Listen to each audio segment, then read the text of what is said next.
Oh, it's great having you on. How you doing?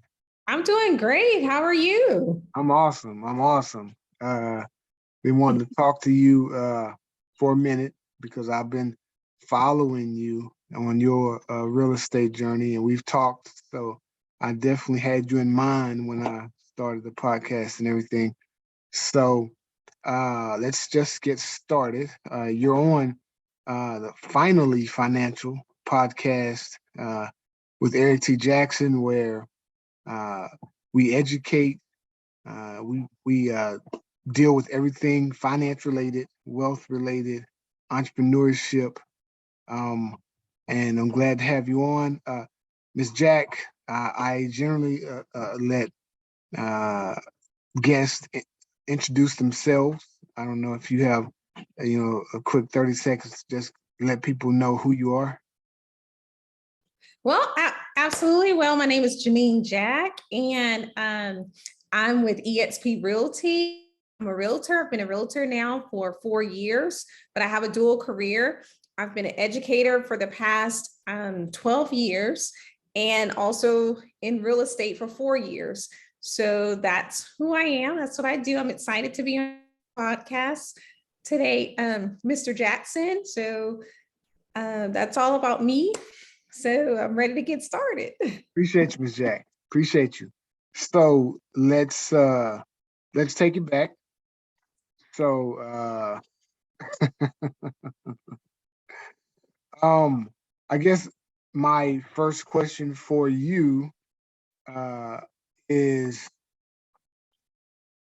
how so we'll just start with the entrepreneurship, and everybody that's met you just can sense a certain spirit about you. And I was thinking about it, and it feels like you've always sort of had an entrepreneurial spirit. And my thing to you is my question to you is, like, how long have you had an entrepreneurial spirit? How long have you been a go-getter, been always about your business? And is that something you were born with or you had to learn? It's a good question. I'm so glad you asked that. It's funny because you got me thinking. I'm like, let's go all the way back. And I never saw it as an entrepreneurial spirit. I just Okay. always have felt that I connected with people. Okay. And people and money. So even if it was the smallest thing, like I never forget, you made me think about when I was like, when did I have this connection with just money? And I was like, I recall being in high school or even middle school, and people would always had cash on me. And I literally, people were like, hey, can I, how people would say, can I hold Yeah. some? Yeah. So I noticed that when people would ask me like for a quarter, because vending machines was a thing back then, and I would give them that quarter, but I would also write it down in this little notepad. And Okay. so when they didn't give me that money back, I'd be like, you owe me 25 cents. So I would follow back up with them and say, okay. So my mom used to always say, oh my God, I go Janine with her little notepad, she, go collect on her money, was zero Yeah. interest. But, and so that it started, even then. And Okay. then as I fast forward as a teenager, and then I grew up in Louisiana Mhm. and I moved here to Houston. Okay. Yeah, this is actually my 30th year anniversary here in Houston. Nice. Yeah. And so, like, when I moved here to Houston, I always like to volunteer as well. So I was huge into volunteering and just volunteer with like the international festival and doing all of that. And then Mhm. I found out about my sister and myself, we would be brand ambassadors. Wow. So, because I come from, coming from a small town, Hmm. you really didn't have that much opportunity. But here in Houston, it presented so many opportunities. So Absolutely. that interaction with people from a volunteer side quickly transferred into me like promoting other products for people. So I became a brand ambassador like early on, and I promoted so many different products. I've worked for, different companies, Yeah. forget an agency that hired people to work with Oprah. I did that 2 times. Wow. So I was part of their, like welcoming committee and Yeah. did like different projects with them. I, have, done just so many different brand ambassador promoting, Wow. So you've from always, yeah, Axe Cologne, you've always been someone that wanted to get out there and get it. That's awesome. So let Yeah. me ask you, like growing up, how was your uh financial base, your financial education? I mean, how were your parents or your background that in that? In that arena, like what finances, it Mhm. wasn't like, I didn't grow up in a family where, they taught me like all the things about credit and Okay. savings and things like that. But one thing that I did do, I understood money was valuable and I Hmm. had a huge respect for it. One thing that Okay. I used to do with my grandfather when he was alive, we used to count coins and roll them up in the coin wrappers. Okay. So savings was always promoted, Yep. and just having that, that was kind of like our bonding time when we would just Hmm. wrap money. I would write, you would take it to the bank and you would write your name on it and your phone number just in case you counted it wrong, and then they would contact you. That Now is wow. people pour it in the coin star Yeah, and it and counts it for them. it counts it for you. And I'm like, no. Yep. And Yep. to this day, I still wrap coins, Uh-huh. and and I will take it to the bank. And especially during the coin shortage, I was Yeah. literally like bringing money into place. And they're like, oh, it's so good to have coins. So, Right. Yeah. so For me, I I, bet. Yeah, I bet that was very therapeutic. I mean, just having Mhm. money and counting it, knowing that you at least got that much money. That. Exactly. So So, that was one thing they taught us, like that I learned it's, in my youth. And uh-huh. then, you would have like, I never forget it, another thing, just talking about money, Uh-huh. like insurance. I never Yep. forget the insurance guy with the life insurance. They would come to the Yep. house Yep. and Our house collect too. the policies or, Hmm. something. I didn't know all the details of it, but I just remember seeing them on the porch because we had porches. Yep. And but that was at a young age. And then,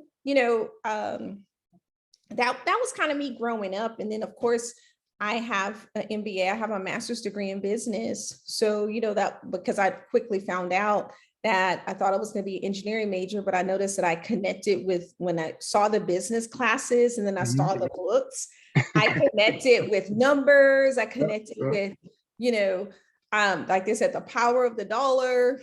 That It's like exactly. if something where you don't have to think twice about it Yeah. makes sense to you, then Yeah. that's how you know that's what you're supposed to do. Yep. And I've realized that I really connected with it. It wasn't hard for me. Okay. So that's why I majored in that. So So for you, I guess entrepreneurship to the picture early on. Uh, so did you notice it as entrepreneurship, or were you just interested in making money, and you didn't really uh, think of it as entrepreneurship? correct. And not even making money. I just really just literally was just like I like opportunity and I like sharing opportunities with other people. Okay. And so when I know something, I've always felt, and that's why I went into education and Yep. haven't done entrepreneurship full time, Yep. is because I feel that when you share, you empower people Yeah. and you help them out. So it's like, um, being able to be a part of something and know things that people don't know. I was like, well, let me share this with this person. Like when I did my brand ambassador, when I Uh-huh. worked at an event, I would share and tell other people about it. Yeah. Like Yeah. 2 years back, I worked for the Super Bowl as just like a hostess.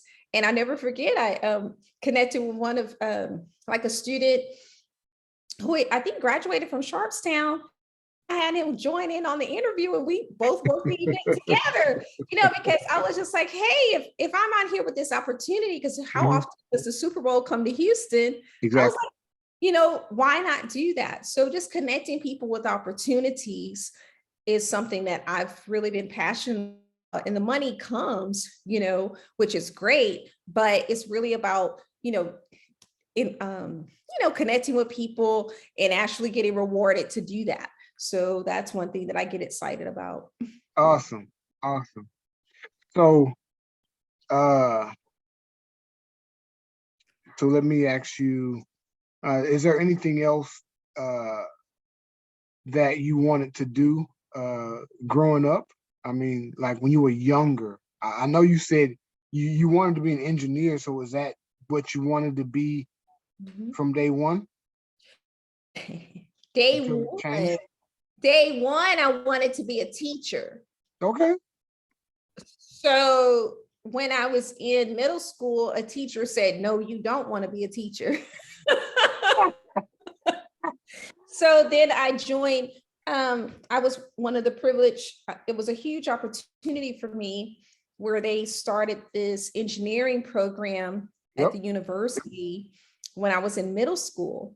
Okay. And it was new, it was for young minorities, mainly Black students Hmm.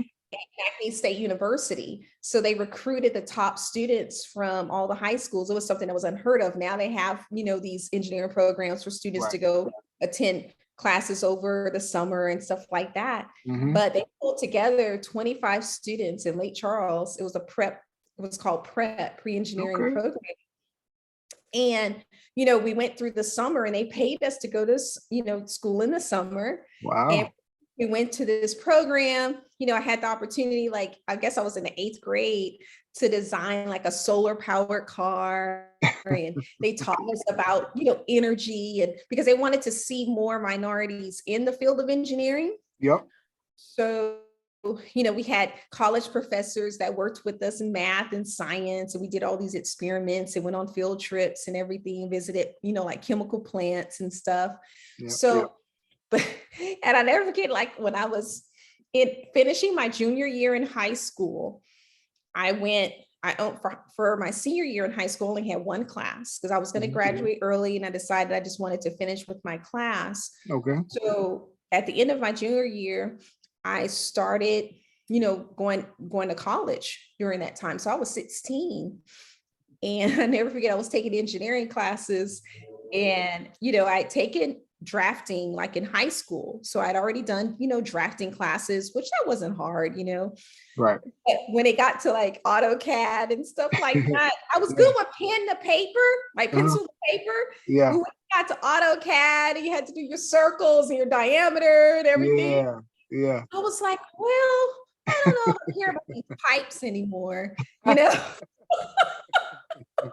this is Yeah. adding up for me. And I was just like, I could tell I was going down this path where I wasn't as interested. It made me sad because I was like, well, what comes after that? Yeah.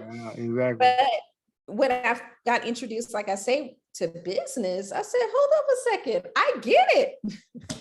Yeah. Yeah. So I felt smart again because I was definitely an overachiever in high school. So I was like, it connected, it resonated with me.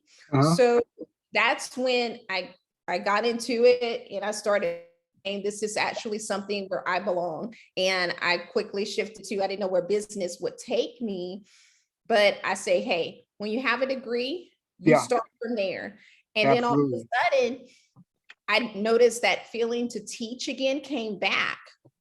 Okay. So that's when I pursued doing, like, I work in oil and gas. I've worked in Mhm. different fields. I've worked in the medical field and, Okay.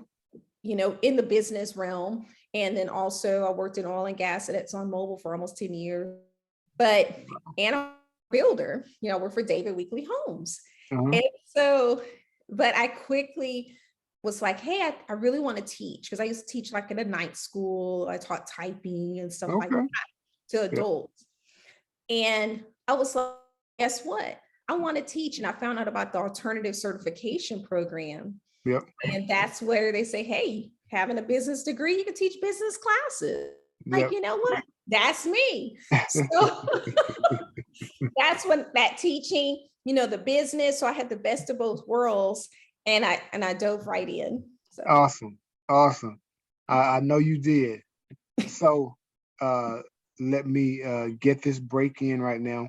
If you found value in this podcast, please subscribe so that you can get more podcasts just like this one. If you are watching on YouTube, please like, comment, and share with friends and family so that you can get more videos just like these. Thank you. So, Ms. Jack, you're an educator. How long have you been in education? Like I say, I worked with HISD. I worked 12 years, but prior to that, I had taught at different night schools for adult education. Yep. And so I did that, like off and on because I work in the daytime. As you can tell, I've always had like multiple things. It's never just one job. It's always many jobs. Always. Ever since I've known you, you've been a multitasker. Yeah, it's not right if I'm doing many things. So it's like I have all this energy, and then, of course, helping people. I'm just like, okay, what more can I do? So it keeps me going. I get totally, I get totally like disconnect and bored. I was just like, I gotta be doing something. And it's always, connecting with people, pouring into others. I can understand that. It really excites me. So I was like, it doesn't feel like work, so that's why I say that's what I'm supposed to be doing. So at what point did you say real estate was it? Well, that as I was going through my journey of education, I also, I love, one thing you probably don't know is that I have done like lots of little side things. Okay. One of those things was, delivering flowers. I would do that. Okay. So you go through the different neighborhoods and stuff like that. And I would just do it once a year or twice a year on Valentine's Day and Mother's Day. Those are my 2 days. And it was just so great just to do that. It was something different where you bring joy. Like sometimes I wouldn't have a Valentine's, so I would be like, you know what, let me just go make somebody else Valentine's Day. So I would dress in red. Even when I was working, I would schedule a day off. And then of course I'm making money and I'm bringing joy to others. So it became a tradition. So in saying that, you would go through the different neighborhoods and I was like, oh my gosh, these houses are beautiful. And this was like years ago. And I was like, looking at how Houston was developing. And I said, wow, the city is really growing and it's not finished. So I said, I like looking at houses. I enjoy going to the different neighborhoods.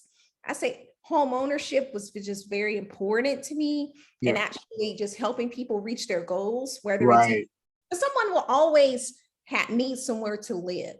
So I say, you know what, if I'm thinking about forward thinking, what is something that's not going away?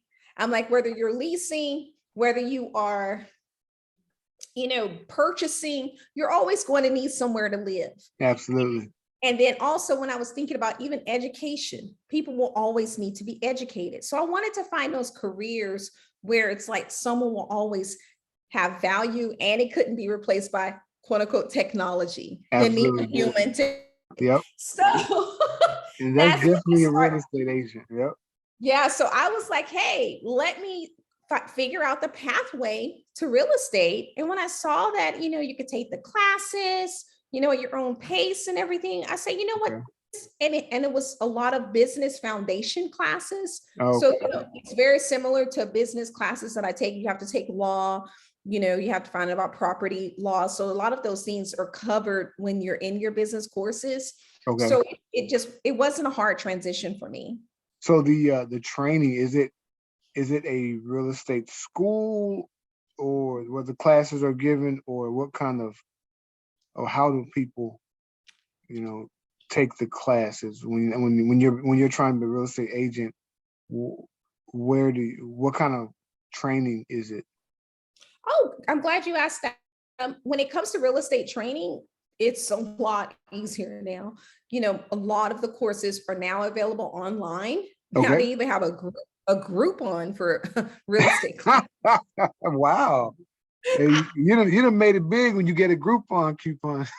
I was like, oh my God, you could go to Groupon. But before, they had face-to-face classes, but now with, increasing in technology, you can't just go fly by night. You can take it at HCC, if you want to do it that pathway, Oh, or okay. you can do it online. I chose to do my courses online. Okay. And when I was studying for my exam, I actually chose to do it face-to-face where I had the tutorials Mm-hmm. because they walked through everything. It was with Mm-hmm. Champion, Mm-hmm. and it was an awesome tutorial class. And that really prepared me for the exam. Great. So, it's worth it, because some Mm-hmm. people at Champions, they like to go there face-to-face, or even they're online. They have hybrid courses as well. So you could do some in person on the weekend. So they have many options on how to actually do it and get your Awesome. license. Awesome. Good. Good. So I see you on I guess some of your posts on social media and everything, and you have people, I guess, giving them keys and showing that they now own the home. And I've always seen that. Yeah. So I can tell you're doing really well with it. So how does that make you feel when you deliver somebody their keys and that type of thing? Oh my gosh, it feels so great because a lot of people don't understand all the work that goes on behind the scenes. Uh-huh. And it's funny because it's not just, oh, you just go in, find a house, here you go, we celebrate, right? Yep. Yep. It's a lot of work because it's a journey. And I work a lot with first-time home buyers. Uh-huh. So it's a lot of education involved with that. So that's why my Instagram name is Jack the Realtor 101, because it Jack kind the of Ripper Realtor. Yeah, I Jack love it. the Realtor No, yeah, it's awesome. Jack the 101. Realtor. Absolutely. So Uh to so educate them and walk them through the process and mhm. connecting them with the neighborhood they want to live, connecting them with, the right lender, and just talking through that process and helping them understand, like, here's what's required, here's Yep. what, and answering any questions, or, like even the experienced buyer who's purchasing like their second home or selling their home, Yeah. I like to meet them where they're at. So it's just like wherever you're at, it's like, I just adapt to what's needed at that point and Uh-huh. then there. But it feels good to help them reach their goals, because I'm Yeah. like, you have a goal to have home ownership, you've saved, you have that credit score. I'm like, I'm here to help you make that possible. You want to live in this neighborhood. You want to. Another thing that's been popular from me with my clients recently, Yes, ma'am. they'll say, find me a house, or a neighborhood that minutes or less from my home, That's 30 what? minutes or less from my job. Oh, okay. So what I do is I get their information and I say, here we go. And then we map it out. We Yeah. traffic flow, we talk about that. So that's been a huge, like, major win that I've been supporting my Wow. clients, because work-life balance Uh-huh. is really important. You don't want to spend Yeah. all your time driving to your dream home and you fall asleep Exactly. on the way. So Exactly. really That focus on doing yeah. that. So Good, good. So has that always been a question like that people ask, or is it recent? it's recently, before some people knew where they wanted to live, or if they're Mhm. relocating here to Houston, Okay. and I've sold, I've connected with people outside of Houston. Hmm. Like, I did sell a house at one time in Gainesville, Texas. Okay. So Okay. I drove there. Wow.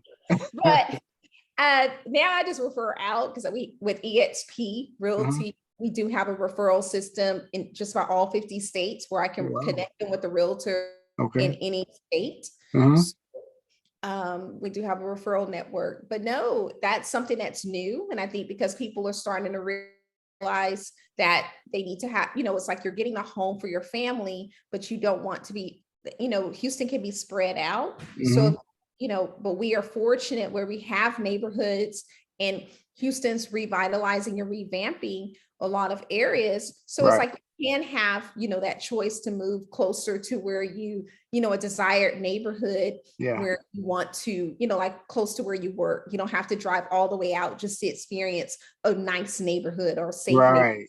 Right. So do you see a pattern of where people trying to migrate to, or where they would prefer to live? No, Okay. Oh my God.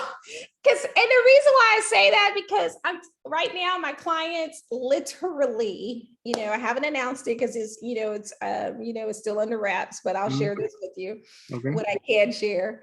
My clients, mainly in education, they're mainly educators. Okay. Okay. One is like, hey, I work in, they work in Aldine. So they're like, hey, I want to live over here in Aldine. Yeah. So they were like, we literally one day we were just testing out where, for me, I don't mind driving. I have a fuel efficient car. Okay. So, so literally one weekend, I never forget, we went to Spring, we went to Humble, we went to Crosby, we went, I circled the whole thing. We were just like, we were driving and I was like, okay. And, wanted to make sure they felt comfortable in their decision. All of a sudden they were like, hey, Janine, call me that 2 days later, meet me in Porter. And I was like, where's Porter? Right above Kingwood. I know exactly. It's the exit right after Kingwood. So now I know where Porter is. And,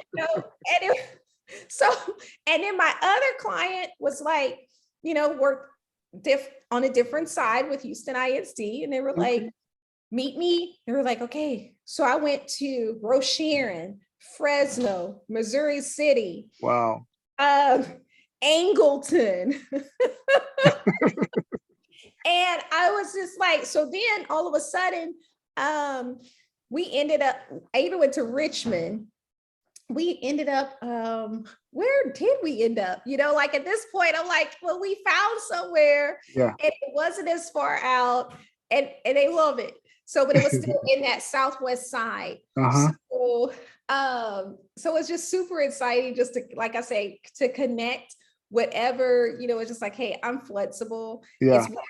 But it was like, hey, 30 minutes or less to get to work and have that balance, for their kids or, for just their commute, because you don't want that to be a stressor, So have you hit the mother load, which to me is finding a place 5 minutes or less from your job? Have you been able to do that yet with anybody?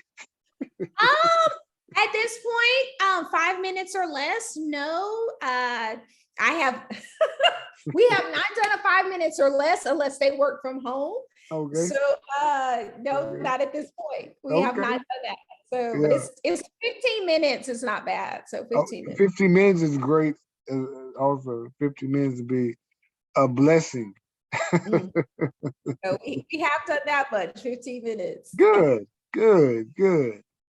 Okay, so where do you see real estate going for yourself? Well, where do you want it to go? Where do I want it to go? Yeah. I would like one thing. It was funny because people asked me this question. They were like, hey, are you still in real estate? Because they'll see me post like I just got a new job and everything. And so I'm like, I will always be a realtor, There you go. So I'm like, I will always be a realtor. And, like this year actually has been a very, like out of the blue, I guess I've been planting good seeds, but so many people are reaching out to me and they're like, hey, can you help me sell my home? Can you help me with this lease? Wow. Can you help me, just different situations have popped up. And I was just like, of course I can, stuff like that. Yeah. So it's really been awesome with being able to meet those needs. So I definitely see, referrals, word of mouth is very key, like, if I sell your home, I'm like, hey, if you want to, if I sell your home, if you choose to select another home, I always say, hey, I'll help you sell that home and find you another one. Already. I always put that out there, and then people who I work with the lease, I'll tell them like, hey, when you're ready to purchase that home, let's, tell me when you're ready and we'll go from there. And if I've received a few referrals from like my online social media account as well. So wow, good. Well, I know you to be the hardest working woman in education at least. So I just can imagine, you know, how good a real estate agent you are. Um, so uh, I would like for you to give you a final word. If there's anything you have to tell people, maybe about real estate or what you have going on, don't forget to drop your social media. Okay, I will definitely do that. I will, my social media on Instagram is Jack, Jack, the Realtor Hmm. 101. Hmm. That's my Instagram handle. And, like I will say this, a lot of people say, oh, this is not a good time to purchase a home. This is not a good time to sell a home. I've heard of that. Yes. It is a sell, the interest rates are, like increasing, but one thing that the builders, especially new construction, Hmm. one thing that they have been doing is offering so many incentives to lock in rates. So that's one thing they've been trying to help consumers, like, hey, if you are interested in purchasing home, they Hmm. give you a lot of incentives. So like, Okay. and they work with their preferred lenders to say, hey, let's support our buyers. Because Okay. that's what we have to, the industry has to keep moving forward. So they don't Yep. want to, anytime when someone is selling their home, think about it. You need to have a buyer. So, Exactly. Exactly. so the market, aside from what people hear in rumor, a lot of times it's things to promote kind of that, like think about the people who are probably first time home buyers. They may be Hmm. the first time home buyer in their family. Yeah. So, and a lot of times that industry is not a possibility, or that opportunity is not a possibility for them. Hmm. So, and those are the same people who listen to the media. So it's just like ignoring the media because yet again, it's to keep, I would say, certain populations out of the Yep. market. And so Right. they're not as, they're not in the mix, Hmm. but yet people are, it's like even putting out, oh, the houses are being, everybody's coming in from California. And that's true. We do have a lot of people who are relocating here, but yet again, plenty of houses to purchase. There are plenty of people who are locating here to Houston, and Yeah. there are plenty of people who are relocating to somewhere else. Absolutely. So the market will always continue to, work and go in, Mhm. and basically be Mhm. available. Cycles. Yeah. So when fire hits, or when you're saving up your money and building up your nest egg to say, hey, I'm ready to purchase a home, don't be afraid. Just go out there, see what's out there, and then you make judgment, but don't listen to what everyone else is saying. Do your own due diligence and your own research and say, hey, let me try. And then at that point, you tried. I always say you got the t-shirt, and then at that point, that's your testimony. So Absolutely. And there it is, Miss Janine Jack. Appreciate you, ma'am. It's been awesome. I'm sure that everyone that's watching this and listening has gained a wealth of knowledge and can appreciate everything that you've talked about here today. I thank you for the opportunity. I really appreciate it. So Yeah, you did a thanks great for having job. me. Okay. You blessed my podcast, and I appreciate you for that. And I'll be reaching out to you again later. Um, but again, Miss Jack, everybody, thank you, ma'am. Thank you. I Hmm. appreciate it. You Have a are good great. day. Yep.